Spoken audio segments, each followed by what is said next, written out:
Nicolas Taverna, bonjour. Bonjour. Merci d'être avec nous pour cette minute légale. Alors, de quel sujet allez-vous nous parler aujourd'hui ?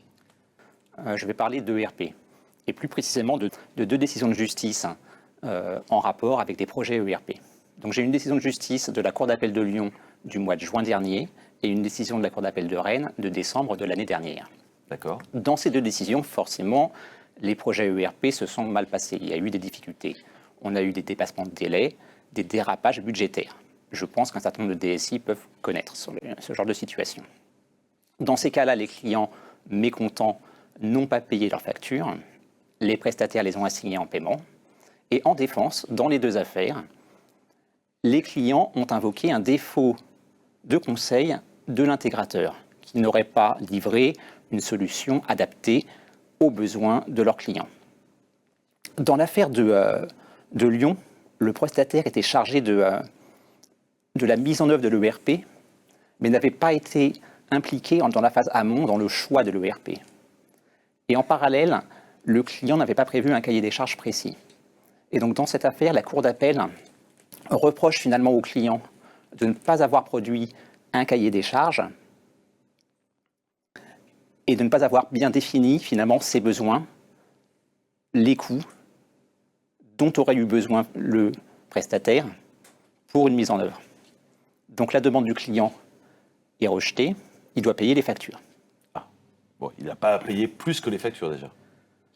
Non. Bon. Bon, dans l'affaire de Rennes, c'est un peu pour faire un parallèle, le dénouement pour le client est un peu plus heureux, et on va voir pourquoi. Donc la similitude, c'est que là aussi, le client est assez succinct dans la définition des besoins. Ce qu'il produit, c'est un PowerPoint avec une synthèse assez courte de différents scénarios de transformation de son récit. On a un tableau avec quelques use cases, et il y a un workshop. Mais il n'y a pas de cahier des charges précis. En revanche, la différence, c'est que cette fois-ci, la mission de l'intégrateur commence en amont dès le choix de l'ERP.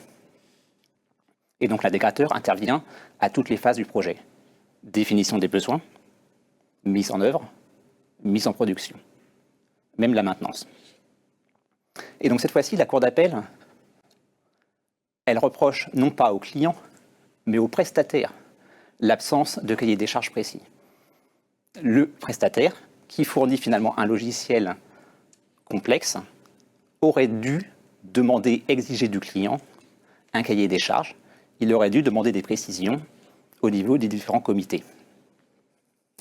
Et donc, alors même que des dysfonctionnements ont été prouvés, que ces dysfonctionnements ont été imputés à un défaut de conseil du prestataire sur le choix et la mise en œuvre d'une solution et d'une architecture qui n'était pas adaptée aux besoins du client, alors qu'en parallèle, et ça c'est un point important, dans les comités, dans les comptes rendus de Copil, n'apparaissent pas de manquement du client. Et alors, enfin, last but not least, le projet n'aboutit pas, on va dire, à une recette bout à bout en production. Et donc, la Cour a résolu le contrat, et là, c'est le prestataire qui doit rembourser l'intégralité des factures. Il y en avait pour environ 200 000 €. Finalité. Mot de la fin, impliquer l'intégrateur en amont du projet,